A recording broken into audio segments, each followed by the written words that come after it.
Okay, and we are off.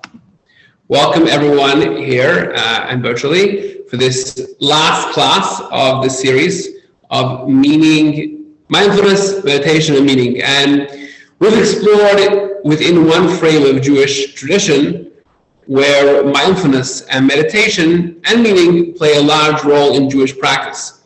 And there's a lot to be said that we're not going to get through all of it, but about meditation and mindfulness being practiced in their own right. There's a whole school of hisbonenus, of hisbodedus, of meditation being a goal or a practice of its own, divorced from practice, divorced from the fulfillment of mitzvahs, as a form of escaping the material world, of stepping back from the here and now. And that has value. It's well documented and sourced in Jewish tradition, and there's a lot of framework for it. But it's not the topic of conversation which we're covering in this course. In this series, we're focusing on areas of Jewish life within the framework of the Jewish practices that we already do, where we find meditative and mindfulness elements. So in the first lesson, just to give a quick recap, in the first lesson 2 weeks ago, we looked at the idea of mindfulness and how the idea of creation every single day, every moment God recreates the world, every moment's a new fresh energy, a new fresh potential, and we have a new fresh mission any given moment. And every breath that we take is God giving us a new lease of energy, which we can do something unique, purposeful in that moment. Mindfully investing in every single moment. The second lesson, last week, we looked at how to actually actualize that, how everything we do, and we focus on eating, can be turned into a purposeful and fulfilling act. How instead of just mindlessly eating, we can eat purposefully for our health, and we can focus on the process the food went through, and finally the spiritual achievement that our eating is achieving through taking God's creation and uplifting it, elevating it to its most profound spiritual potential. And that's the idea of a blessing, bracha, on eating. This evening, we're going to look at the mitzvahs themselves. So the core of Judaism is, for the most part, predicated on mitzvahs, the actions. It's what differentiates Judaism from other religions that focus on faith, focus on sacrifice. Judaism, for the most part, is defined by its practices. 613 mitzvahs in the Torah. Most of those we can't actually do today. But there are plenty of mitzvahs that define the Jewish life. From waking up in the morning, our prayers, Shabbos, kosher, and that's the Jewish lifestyle. So the question which, when I was preparing this material, that I was grappling with, how do we square the focus that Judaism has on action, on activity, on practice, with the value or virtue of meditation, mindfulness, focus? It's great that we can be mindful every single moment and meditate on the profundity of the most simple thing like eating, but practically, is that Judaism? Judaism is about keeping kosher. Judaism is about observing Shabbos. Judaism is about putting mezuzah on my doorpost. That's Judaism. That's what it's been for thousands of years. Look at the Shulchan Aruch, look at the code of Jewish law. You're not going to find meditations. You're not going to find mindfulness practices. You're going to find a series of halachas, of laws, a legal code about how we should practice different mitzvahs. In Pirkei Avot, Ethics of Our Fathers, we read Ha'maseh hu ha'ikar, lo ha'medrash ikar. Study is not the main focus. Study, which is the intellectual rigor, applying ourselves in our mind. Rather, Ha'maseh, activity, action. Orthodoxy, Judaism is about practice, about activity, activism, about getting things done, about achieving mitzvahs. So how do we square that vision, which is definitely core to what Judaism is, with their perspective, with the idea that we want to have a Judaism that's meaningful, that feels relevant, that makes us better people, that helps us live deeper and more profound lives. So, here's a little question I'm going to pose to whoever here. Imagine there is a Jewish couple taking a stroll on what is unbeknownst to them is Rosh Hashanah. They're unaware. They're totally non-religious, non-practicing, unaware of Jewish life. And they're strolling down the street, and as they walk past the synagogue, they hear the sound of the shofar sounding.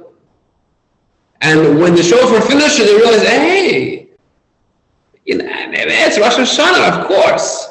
So they had no idea of Rosh Hashanah, no intention to hear the shofar, the mitzvah. Did they fulfill the mitzvah of hearing the shofar on Rosh Hashanah? No. So Rita says no. Anyone else? Okay, so this is a huge debate in the Talmud, huge debate in the later authorities, whether mitzvahs need intention, whether they need kavanah to have fulfillment of a mitzvah. And the truth is, it's a complex topic in Jewish law, and we can spend hours discussing the different theories, the proof texts, different reasons. But in Shulchan Aruch, it codifies the bottom line that you do need to have intention to fulfill a mitzvah, as Rita correctly asserted. If you don't have intention, now what's the baseline intention? I'm doing the mitzvah. Of course, there's much deeper intention. I'm understanding what the mitzvah is about. I know what shofar is, why shofar. So there's levels of intention, degrees. But ultimately, the baseline intention is, I know it's Rosh Hashanah, and I want to hear the shofar, because that's the mitzvah of the day. That's the mitzvah. That's what I'm doing. Without intention, the mitzvah is not achieved. Now, if we have that framework for mitzvahs, let me ask you a question. What's the point of mitzvahs? God commanded us a whole host of commandments. Why?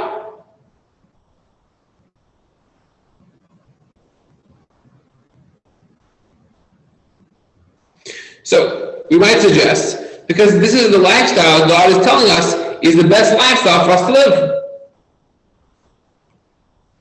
The mitzvahs is God telling us this is how the best practice, the best way you as a Jew should live your life.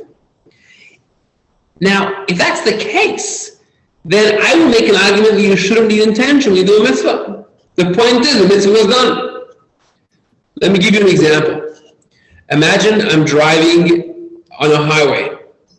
I'm doing 50 miles an hour. And suddenly I hear behind me sirens.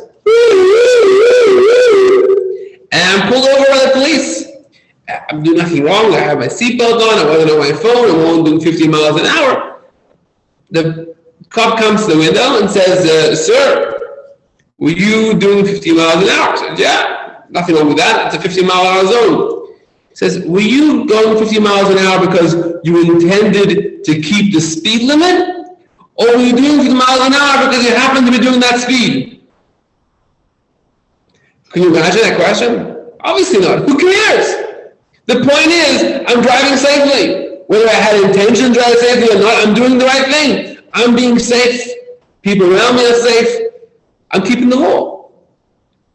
So Judaism, Jewish law should be the same thing. I'm doing the practice. I have intention, do intention. I'm going through those motions. That I'm doing that lifestyle. I'm fulfilling the mitzvahs as I could. So the fact that we need intention for mitzvahs means that mitzvahs are not just practices giving us a good lifestyle, but they're meant to be achieving something within us. Mitzvahs are meant to have an effect on us. And the goal of a mitzvah is some sort of meditative quality. It's not just a practice, but it's also a practice going to have an effect on me, on my mindset, on my attitude, on my perspectives. And if I don't have intention, then the mitzvah, although I'm going through the motion, I have the action, the mitzvah isn't having its intended result, its effect. So what is this effect of a mitzvah that we're looking for? There must be a mitzvah that meant to have more than just practices. They need intention, which means they need to have some sort of impact, effect on me. What's that effect? I'm going to pull up, share my screen so you lose my face for a minute. But there are some texts here which I want to see inside because I think they're very valuable.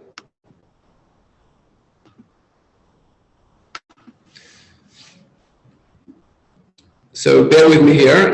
You should be able to see the screen. I'm just going to flick through a bunch of text, which we basically passed. Here. We have two, one from Nachmanides, Ramosh ben Nachman, and from Maimonides. Let's start with Nachmanides. This comes from the Ramban, his commentary on Torah, Deuteronomy 22:6. Our sages state that the mitzvah were given only to refine the person. The purpose of the mitzvah is not to benefit God, but rather to benefit humankind, to keep them safe from harm, to shield them from negative beliefs and base character traits, to remind them of the miracles and wonders of the Creator, and to help them know God. Okay. The Midrash employs the term tzaref for refining, which usually refers to refining silver. This informs us the mitzvah refine mortals in a similar way to the way a silversmith refines silver. Silver refinement is a powerful task, purposeful task, done for the sake of removing all impurities. Similarly, the mitzvah are designed to remove every harmful belief from our hearts, to inform us of the truth, and to enable us to be constantly mindful of the truth. One more text in a similar vein, Maimonides' Guide for the Perplexed. Each of the 613 commandments exists either to communicate a correct view or to dismiss an unhealthy view, to communicate a rule of justice or to ward off an injustice, to endow people with a noble moral quality or to warn them against a negative moral quality. Okay, so these two texts, the giants of Jewish tradition, Moshe ben Nachman and Moshe ben Maimon, both suggest that mitzvahs, God gave us the commandments for our benefit, that we should be better people. What does it mean to be a better person? Have a better perspective on life, have better, proper attitudes, worldview, the right emotional balance, sensitivities. That's how we grow as people. And every single mitzvah is there to train us in a certain quality, in a certain character, in a certain emotional capacity, a certain philosophical capacity, to train us to see things the right way and be the best human beings possible. Now, with that perspective of mitzvahs, we can understand why you need to have intention.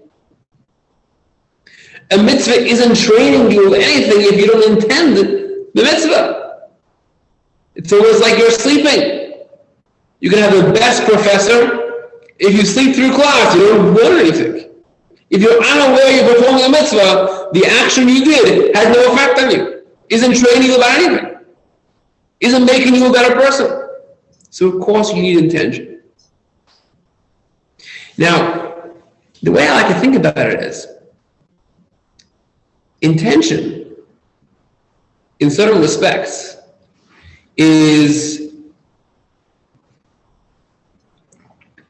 has two different meanings, two different possibilities, and they both exist, and there's different levels of intention. Mentioned before, the baseline intention is I'm doing something for God. I'm doing a mitzvah. I'm doing something because of my tradition, and I'm doing this purposefully for the sake of a mitzvah. That is baseline level 1 intention. But a deeper intention is to have a sort of a meditation about what this mitzvah specifically is, why I'm doing it, and what effect it's having on me. Right? So go back to the shofar Rosh Hashanah. We could be there intending to listen to the shofar, and I heard the shofar, and that's it. So I fulfilled the mitzvah. But I didn't spend even one moment thinking about what shofar is about. What does it mean to me? Why am I listening to it? What's the purpose, the meaning of it? But if I think about those things while I'm hearing the shofar, This is a whole other level of intention. I'm now not only intending to do a mitzvah, I'm actually allowing the mitzvah to overwhelm me, to have its effect on me in the greatest possible sense. Without that, you still have the mitzvah effect, just not to its full capacity. And I'll explain to you why you still have the mitzvah effect. But I'll do it in a Jewish way. I'll first ask the question. If God wanted to train us in the right ideas, the right social philosophies, the right perspective and attitudes, why didn't He give us a book full of ideas, full of proper postures of the mind, full of all the ideas and the emotional dispositions He wanted to train us in? Why give us practices and mitzvahs that train us through our behavior? Just goes right to the point. Tell the Jewish people, I want you to meditate on the value of human life. I want you to meditate and think about a God-created world. I don't need to keep Shabbos. Let me just think about the idea, the purpose, the meaning of Shabbos. Why the behaviors of mitzvahs? So here there's a very important text, which is very often quoted in a lot of different traditional sources. It comes from the Chinuch. The Sefer HaChinuch is a work from an unknown author, and it's a very early Jewish work. I think it's from the 12th or 13th century, if I'm not mistaken. And it lists all the mitzvahs. It goes through the mitzvahs in order of their mention in Torah. So there are other people who mention all the mitzvahs. For example, Maimonides goes through 613 mitzvahs, but he does it in an order which he chooses.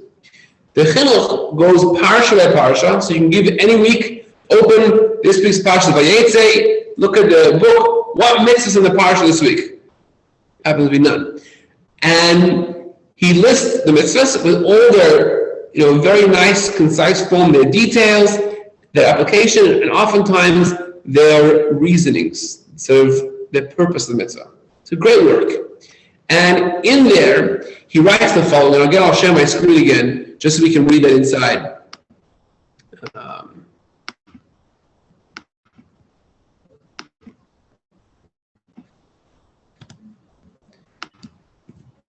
Here, Sefer HaChinuch, Mitzvah 16. And I think it's the mitzvah of the Korban Pesach, the Paschal offering, and he's speaking about what the purpose is. And he writes the following: and now my child, so maybe he wrote this for his son, I'm not sure if it's, I guess child means in a more euphemistic sense. And now my child, I will enlighten you to appreciate the Torah and its precepts. You are influenced by your behavior, and your feelings and thoughts consistently follow your actions, whether for the positive or the negative. Your actions have the power to overcome the negative inclination within you, since the attitudes of your heart are influenced by your behaviors. And this is a very profound idea, which modern psychology has come to recognize as well. We often think our default sort of way of seeing the world is that our ideas and emotions govern our behavior. When I like something, I'm going to do it. I don't like something, I'm going to stop doing it. When I appreciate something, I see the value in it, I'm going to act accordingly. So our perspective, our mind, and our heart are where everything begins, and that leads us to act a certain way. And maybe in a perfect world, that is how it would be. But most of us don't actually live that way. And there's a whole field of behavioral psychology where we don't always act the way we think we would act. And there's a lot of fascinating tests in the field of behavioral economics, where people can be fooled into acting all sorts of ways. They're even unaware of what's governing their behavior. So we're acting so often disconnected. And the truth is, it works backwards. It's a sort of a feedback loop. That the way we act actually influences our thoughts, influences our emotional disposition, and doing something makes us feel that way, makes us see things that way. There's a very famous TED Talk, and I forget now the name of the woman, but I think it's the most watched TED Talk of all time. And she speaks about the power of body language, not as a descriptor, not as someone to read some of the body language to feel like, to get a sense of what's going on, but the opposite, of projecting body language to influence your own mood. And some of the studies she shares there are incredible. For example, she suggests that when you put yourself in a very confident position, you stand tall, your arms outstretched, head held high, you feel more confident. And so before going into a meeting, she says, go over 10 seconds on the side and do this. And you walk into a meeting with a different, you feel more confident. So your body language is actually having a feedback and telling your brain how to feel, how to think. Try it out right now. Try smile for 10 seconds. Force yourself to smile.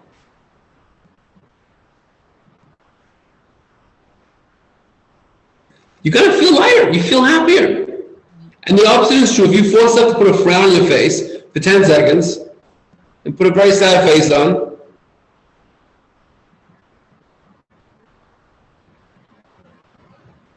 you feel down. It has an effect on you because your brain is trained to get feedback from your behavior. And when you sort of fake it, you actually make it. You actually convince your brain of certain things. And so imagine if just posture has the power to shift our brain in the moment. Actual behaviors have a much more powerful ability to shift the way we think.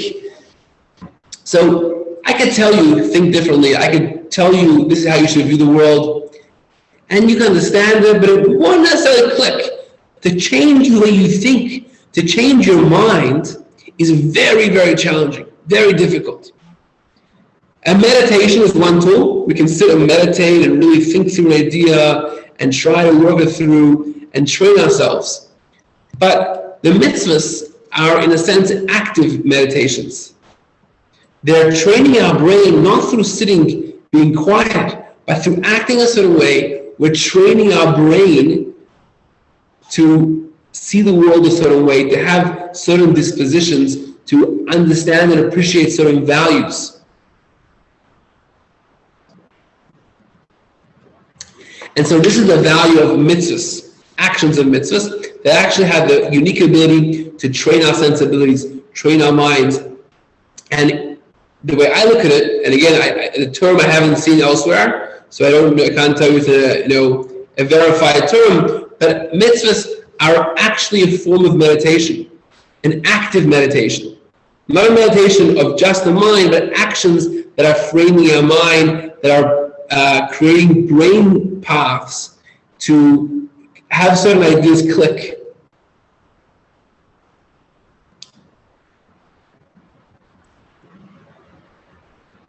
So, yeah, Rita. I have a few things to say. Let me know if I am talking too much. One is, I think of the lyrics from the song of In the King and I. And I don't know if you know that, but it goes, some of the lyrics are, whenever I feel afraid, I hold my head erect and whistle a happy tune, and no one will suspect I'm afraid. The truth of this deception is very strange to tell. For when I fool the people I fear, I fool myself as well. Beautiful. And the other thing, I remember a rabbi saying, which comes first, love or marriage? And his idea was, stop waiting to fall in love. Do the right thing, and then you will fall in love. Yes, actually the first marriage in Torah we have recorded is the marriage of Yitzchak, Isaac. And when he meets Rebecca, Rivka, his wife, and the Torah, this last week's Torah portion, 2 weeks ago, the Torah says he brought her into a tent, marriage, and he loved her. And the commentaries point out he first consummated the marriage and then he loved her. And a real love can only come through developed relationship. And the infatuation that people confuse with love is not really it. So yes, going through motions, living a life with someone is a way to develop a real love. Yeah, it's a very similar idea. They say a story about Rabbi Shamshon Rafal Hirsch. Samson Rafal Hirsch was a rabbi in Germany in the 19th century, and one of the, in some respects, the father of modern orthodoxy. He was a defender of orthodoxy in the early rise of the early reform, and a lot of polemics, a lot of essays and Dvar Torahs about defending the traditional perspective of Torah in a modern world, and a very influential figure. And they say a story that one time someone came to him and he was speaking to him. The guy said, "You know what, Rabbi? You know why I don't come to shul anymore? You know why I don't practice? I don't believe anymore. I don't believe in God, so I don't practice." So without skipping a beat, Rabbi Hirsch turned to this person and says, "You have it wrong. It's not the reason you don't believe is because you don't practice. The person, I don't practice, I don't believe. If you would practice, you'd begin to believe. The practice itself puts you in a different frame of mind, and it's sort of almost a tool to train yourself in faith." Which is interesting that the word faith in Hebrew, emunah, is related to the Hebrew word imun, which means training. Right? So faith isn't a switch you click on and off. You decide to believe. Faith requires nurture, training, and that's part of the mitzvahs are about.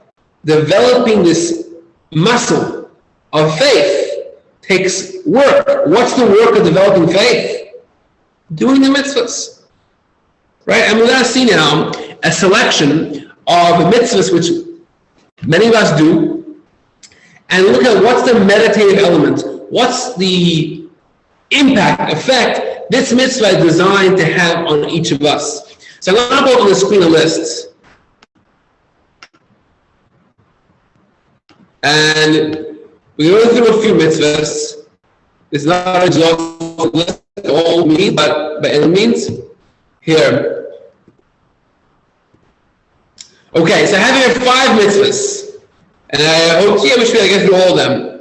And I want you to think, these are mitzvahs, God commanded us to do these things. What is the meditative agenda? What is the effect this mitzvah is meant to have on me? And it's important to know, because the question is really, what meditation, what mindset should I be in when doing this mitzvah? What should I be hoping to gain from it? And sort of what's the shift in my own mind that it's training me, it's putting these ideas in my brain to help me, guide me to be a different person, a better person, a more sensitive person. So the question is charity, honoring your parents, observing Shabbat, putting on tefillin, and placing a mezuzah on your doorpost. We're going to go by one. If you have something to share, please. So before we look at the text, I'll open the floor here. If anyone has something to share, charity, the first one on the list. What is the meditative element? What's the mindset shift that the act of charity is designed to elicit? Any ideas? Yes, Rita. Gratefulness and appreciation of what you have. Okay, great. Yeah.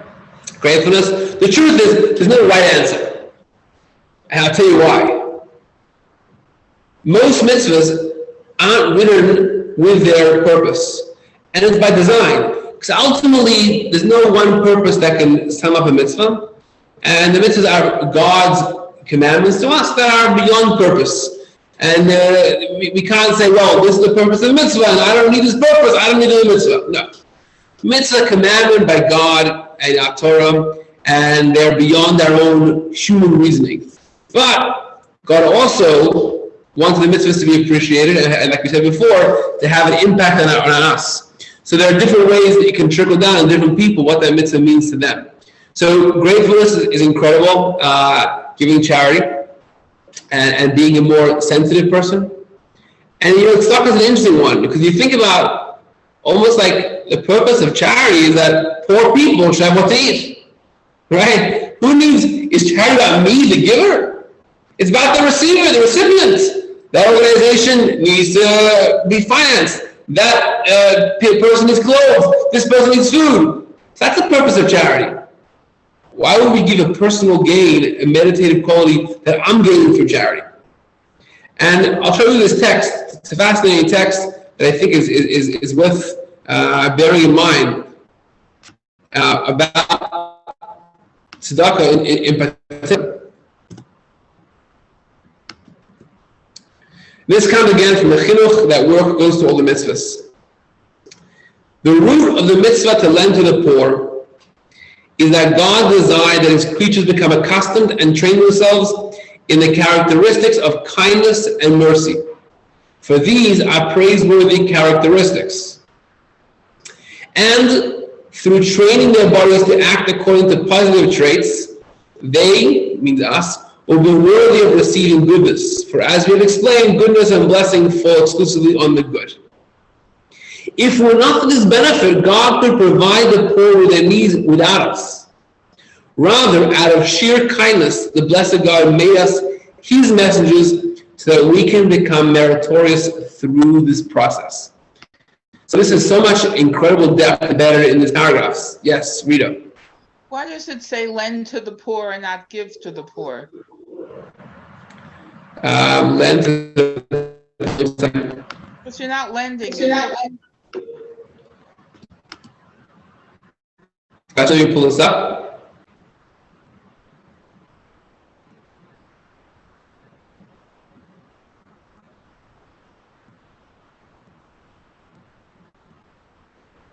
Wait, I'm trying to wait, lend to the poor. First yes, lend to the poor. I have to look this up, the context. It's a good question. There are a number of mitzvahs in taking care of the poor. That's tzedakah, charity on its own right. It's also the mitzvah to lend without interest. Right? It's another mitzvah in Torah, and the idea is to help people get on their feet without having to have that interest. So I don't know which mitzvah is referring to specifically, to another context, or maybe just be not a good translation. I have to look it up. Mitzvah 66. I will get back to you. Thank you. But embedded in these paragraphs is a number of incredible ideas. Number one is something which goes to the root of this all. You think about the world seems so unfair. There's never been a time in history of true equality.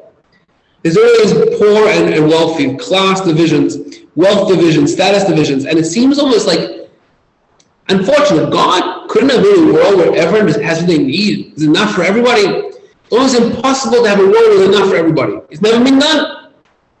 There's always going to be those that have and that have nots. Those that have work, and there's going to be built into our labor system today, there's always going to be a unemployed rate, right? The question is how high, how low, but there's never going to be ever having jobs, ever sustaining their families. Why not? Why can't we work it out? A system where everyone has what they need. And he says, God created the world this way by design. God wants everyone to have what they need. But some people he wants to be messengers to give others what they need. So God created this wealth imbalance built into the human societal model in order that we should be charitable. In order that people that have the means should share with those that have the means. To train them to be kinder, more charitable, more merciful people. So that's an incredible idea, and also it sheds new light on the whole idea of charity. Giving charity is not being generous with my own money. God gave me money almost as a banker. I'm sort of holding on to these funds, and God said, okay, some of the funds are allocated for your own needs, and I've given you the success, some of those funds, as a banker, holding on to those money for other people. So you have other people's money in your own bank. It's not your money. That's why the Hebrew tzedakah doesn't mean charity. It's righteousness. You're doing the right thing. You're passing on the money to who it really belongs to, the poor person, because God has sent you to be his messenger to hand that person the money. So it's an incredible shift in thinking on a societal level and on an individual level of how to do charity. But it also tells us that charity is not only about the recipient, but also about the giver. And that's why the Rambam writes something very interesting. This has real ramifications in practice. What's a better way to give charity? Give once a year a lump donation, give $1,000 at the end of the year, or give $3 every single day to charity. Every day. Even if it's the same amount. Even a few cents every day instead of the $18 at the end of the month. Why? Because every act of giving is training you to be giving. You're taking money that's yours, you work for this, no one else. It's my hard-earned money, and I'm saying I'm giving it to someone else. Every time you do that, it's an action. But the action is telling your brain, hey, I have to share. I should be mindful of other people, conscientious. I should be more merciful. And so it makes you into a better person. And so tzedakah is not only about the recipient, but also the giver. And the more you give, the more you gain. So giving more often. The Rebbe will encourage everyone to have a tzedakah box at their home, at their office. So every single day, put a few coins in. It's not a major giving, but it's training you to every day. And I do it myself and my children as well. Take a coin, put it in tzedakah. Who are we saving? Are we really making a difference in someone's life by putting that 5 cents? Well, first of all, it adds up. Eventually, you get a full tzedakah box with $100. But more than that, it's training that I have to. If I have a few coins, some of it's going to go to someone else. So that is an incredible idea. And the more mindful we are of this, when we actually give tzedakah, the more of an impact it has. So when giving tzedakah, I'm mindful that I'm a tool for God because I have to help other people. I have to be mindful of others and compassionate. I become a much more compassionate, kind person. And eventually, I don't feel forced to give charity, but I feel an opportunity to give charity. Because I've trained myself to be in the tzedakah mindset. And the more you give, the more you're able to train yourself. It could be putting in 1 penny a day, which is only $3 a year, right? But every single day you thought of someone else. Every single day you thought, I'm giving from myself to another person. And that can have an incredible impact on you and every other mitzvah. Just from that 1 penny you put in the pushka, in the tzedakah box. Let's go to the next mitzvah. The next mitzvah we had was honoring parents. Now, what would you say is the value of honoring your parents? So, of course, the value, like tzedakah, is giving them honor. There's also a value in every mitzvah, in the person doing the mitzvah, also gains. God is giving to us this mitzvah to train me to be a more developed, better person. What is the mitzvah of honoring your parents training you in? Any suggestions? It's quiet. So there could be a number of things. Yeah, sorry? Respect. Respect, very good. Definitely gives you respect. And it could be the idea of respecting those that are in positions of authority, those that are older, wiser, your parents. The way the Pinuch phrase is a little bit, but similar. And he says this, you have it on the screen here. The roots of the commandments for individuals to honor their father and mother is that it is fitting for a person to acknowledge and return kindness to those who provided goodness, and to avoid becoming a selfish ingrate, an evil repulsive attribute in the eyes of God and mortals alike. The mitzvah is designed to spur us to contemplate that our parents are the material cause of our existence in this world. It is therefore truly fitting to honor them in every way and to provide them with every benefit that is within our ability. So they brought us into the world and also toiled on our behalf in numerous ways when we were young. And so he says the idea that someone did so much for you, gratitude, give it back to them. They brought you into this world. They worked hard to change your diapers, gave you an education. Even people who don't have a relation with their parents. It could be you have a lot of gripes, but they worked hard. They brought you into this world. They definitely deserve your respect, your honor, and that recognition of what they did for you. being grateful for it and reciprocating, that is an incredible value that extends way beyond honoring our parents. It's the value that's becoming a better person, everywhere in life. And so by just doing this mitzvah, honoring our parents, we're actually training our brain to be more respectful, to be more grateful, to be reciprocating kindness. And we're just changing the way we think, which is going to, without even noticing it, change the way we react in other situations where our parents aren't there. Nothing to do with our parents. But we've already been trained in realizing the kindness people do for us. We have to appreciate it, be grateful for it, and reciprocate. So when you meditate, when you're aware the reason you're honoring your parent is because of the good it did for you, you're recognizing in that moment, oh, I have to repay kindness. I have to appreciate, be grateful for kindness people do for me. And every time you do that, it slowly trains your brain to naturally think that way, become the default way you see the world, and then you've grown. You've become a better person. It's refined you to act better and more wholesomely in all areas of life. Yes? You're also setting an example for your own children. Absolutely. Absolutely. I can tell you personally, my parents exemplified the mitzvah of honoring your parents. Where I saw in my lifetime, their parents were already old, and the care they gave them, and respect they gave them, and the respect they trained us to give our grandparents has had an incredible impact on me in how I view my parents and respect them. Seeing their role model of that, absolutely. And it extends way beyond your parents. You become a respectful person, a grateful person. So this mitzvah is guiding us and training us in that particular area. Next on the list, we had the mitzvah of observing Shabbos.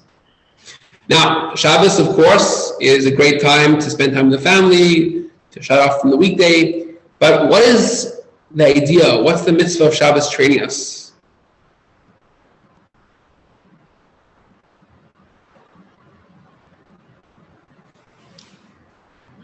Don't be afraid to answer. There's no right or wrong there. I think it has something to do with self-control and appreciation. Okay. Respect for time. Yeah, those are all good. Those are all true. And they all, definitely Shabbos does that, right? Shabbos definitely gives us, I'm stepping back. I don't think about my work today, even though there's so much to get done, I'm controlling myself. And yes, I'm realizing there's boundaries in time.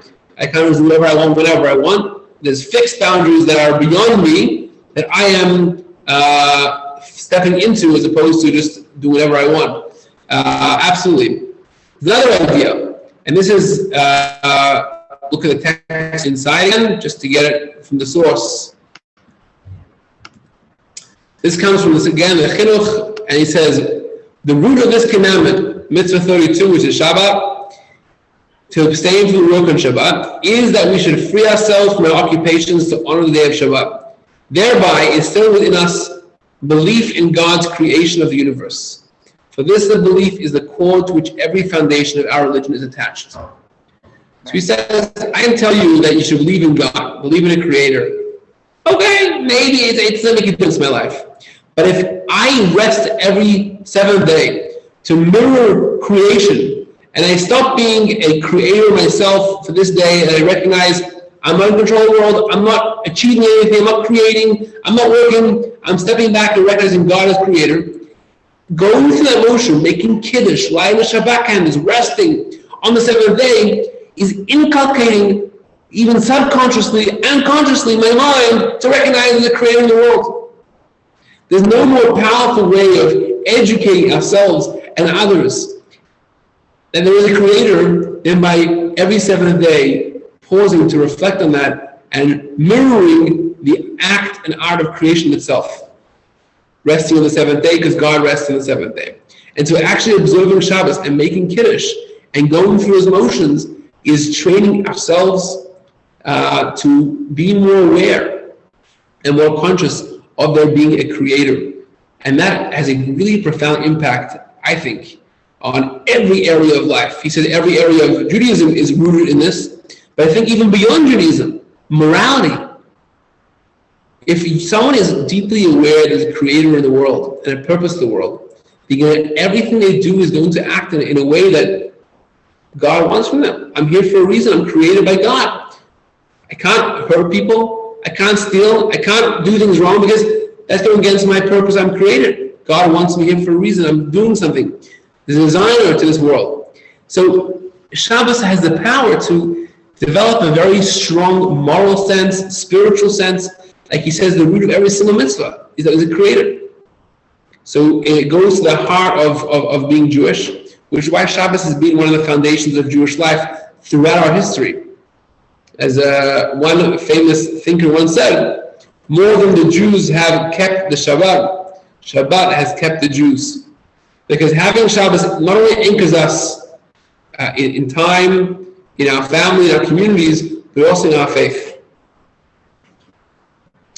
We have two more. We're going through, we have 10 minutes left, so we got to get through them perfect. Two more mitzvahs we're going to discuss are tefillin and mezuzah. Both have scrolls of parchment.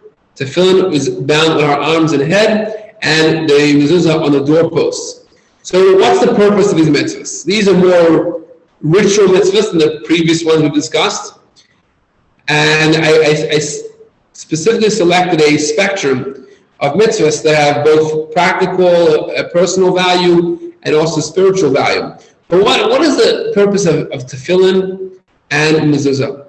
Why, by doing these mitzvahs, what is it training us? What's it influencing us? How is it making us better people? Yes, Rita. You've been so gracious and volunteering every time. I have a few things written down.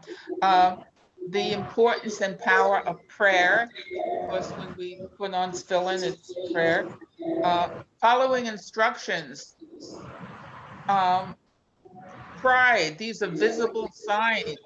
We're announcing to the world what we believe in.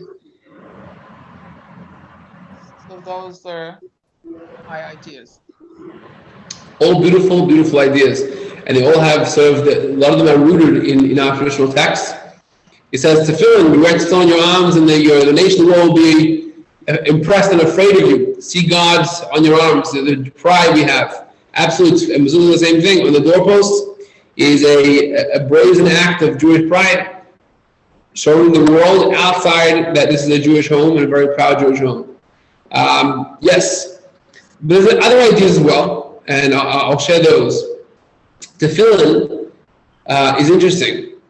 The passages chosen to be in tefillin, there's 4 passages from Torah, speak about faith in God and God's kindness that he has shown our ancestors, Jewish people.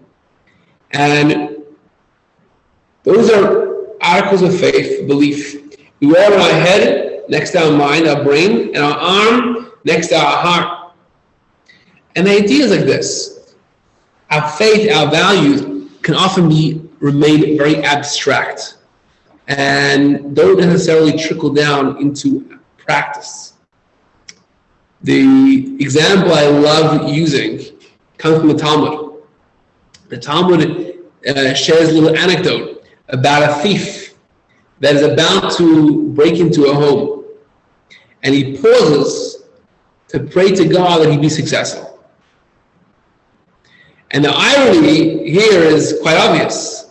If you believe in God, why are you stealing? And if you don't care, who are you praying to? And the truth is, as funny as it sounds, we're all kind of guilty of this. That we have values, beliefs, and we don't always live or act in accordance with them. There are things I know I should be doing, but whatever, I don't feel like it right now. Or I'm going to ignore my conscience for a second. So we have ideas that don't really penetrate, don't go into our thinking and our emotions and our behavior. And the idea of tefillin is, while we pray, take these ideas symbolically, put them right next to our mind, right next to our heart, that these articles of faith, these faith in God and God's faith in us, should actually penetrate, should become part of our thinking, should trickle down into how we feel and our emotions, and eventually into our behavior. So tefillin is taking a very symbolic act of just putting it on, putting it on our head, and through that inculcating us, training us in these ideas should be the way we think, should be the way we feel. And again, just putting on tefillin does it, but being aware of what tefillin is about, obviously there's a much stronger impact in assimilating these ideas into our everyday thoughts and living. Mezuzah is very similar. And we'll read this inside from the Rambam, Maimonides, what he says mezuzah, because I think it's something powerful. I would guess that probably everyone here has a mezuzah in their door, and if not, you can reach out to me, and I'll be happy to get you one. So we pass the mezuzah every single day, and it's such a visible statement of our Jewish pride. But if you think about it, what the Rambam Maimonides writes here is incredibly powerful and can reframe the way we look at our own mezuzah every time we pass it, and the same is true of mezuzah we pass on other people's homes. He writes the following: the laws of tefillin, mezuzah, and sefer Torah. Incidentally, it's chapter 6, halacha law 13, 613, and it's relevant to, I think, also the content here. We must be careful to observe the mitzvah mezuzah, for it is an obligation that is constantly incumbent upon everyone. Some mitzvahs have, once a day, once a week, once a year. The mezuzah is a constant mitzvah. You're constantly doing a mitzvah having it in your home. Through observing this precept, whenever we enter or leave our homes, we encounter the symbol of God's unity and recall our love for Him. This activity shakes us awake from our spiritual slumber, our obsession with material vanities, so that we recognize that nothing we gain lasts forever except knowledge of the Creator of the universe. This will spur us to regain a proper mindful awareness and make upright decisions. There was once a rabbi, Rabbi Levi Yitzchak Barditchev, the early Hasidic sage, and he said once to God, he put his hands up and says, God, you were unfair to us. You put all the material desires in front of our eyes, and the spiritual ideas you put in the books. And you expect us to do the right thing? If you would have put the spiritual ideas in front of our eyes and material pleasures in the books, of course, we'll be better people. Right? We're human beings. We live in a world of materialism, and everywhere around us we're seeing triggers. We want that, I want that, I'm jealous of this person. We're always wanting things, chasing after material success. And we get lost in this material life of ours. But we have values that are deeper and more important than that. Our belief in God, our purpose in this world. And it's very hard to remain mindful of this because we're living in this material world. We have to go to work, we have to eat, so it's impossible to escape materialism. The mezuzah at the entrance of your home is every time you walk outside, you're reminded, hey, there's a value that's more important than everything I'm about to do outside my house. God, my faith in God. And everything you walk into the home, and the stresses of family, of relationships, there are stresses of getting things done around the house, and you get lost in every room, the living room, the kitchen, the bedroom. Before you walk in, you're reminded, hey, there's a purpose I have here that's beyond all these stresses, more important. It's a value to me that should permeate and affect and influence how I act, how I behave, how I respond to things. And that again is God's oneness, the Shema Yisrael, which is posted on this doorpost in this case of the mezuzah. And so having a mezuzah there changes your whole perspective, and constant reminder in your home and outside the home of what is really important, the values that are important to you, of your faith in God. So again, this is an example of just a simple mitzvah of nailing, or in Brooklyn often taping, a mezuzah to your doorpost is not just a mitzvah, is not just a security symbol or a symbol of Jewish pride, but it's actually going to have, if you're aware of it, if you bring a mindful awareness, the kavanah, which we said is important in every mitzvah, this mindful awareness can allow you to have this sort of active meditation, just passing the mezuzah and glancing at it every time you walk in the house and out of the home has a very profound impact on your mindset. And more than a meditation can have, in itself is a form of meditation that changes your mindset, shifts your attitude and perspective. So if we just go back to where we started today, is Judaism action-based or sort of more meditation, mindfulness-based? The truth is it's both. Because in Judaism, we go hand in hand. Yes, the primary core of Jewish life is practice, is mitzvahs.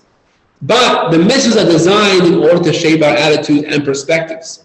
And so when we do a mitzvah, we're having a meditative effect. We're having the benefit of a mindset shift, of having more healthy, balanced, compassionate, spiritual outlook. And eventually, the more we do mitzvahs, the more we train, the better people we become. And things which you can meditate on for hours. You can go to seminars on kindness meditation, seminars on spiritual meditation, and you can spend hours a day in a room, quiet, trying to develop different perspectives, trying to develop different mindsets, which has its place. But doing a mitzvah can have the most profound impact on your perception of your attitude and your understanding of the world. Just by doing it consistently, without even being aware necessarily of the effect it's having on you, you can find yourself years later being a better person, being a kinder person, being more conscientious, being more spiritually adept, because the mitzvahs have been training you in this regard. And that is a very powerful tool that we're given in Judaism to shape our own mind, shape our perspective and attitudes through doing, through action. And that, in a certain sense, is more profound than all the learning we can do, all the meditation we can do. And that's back to that first passage I quoted in Pirkei Avot. I'll actually put up on the screen to finish with this.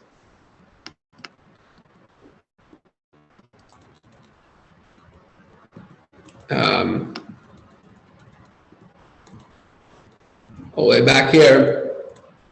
Mishnah Avot, Perek Aleph, Mishnah 17. The essential thing is not study, but deed. Doesn't mean that deed as opposed to study, as opposed to meditation. It means the essential thing, if you want to become a better person, don't just study, don't just meditate. The best way to do it is through deed, action. Do good, do the mitzvahs, observe the Shabbat, put them on your door, give charity. And by doing these mitzvahs, you're going to become a better person. You're going to be a more developed person, in both materially, emotionally, spiritually. You're going to be a better human being and a better Jew.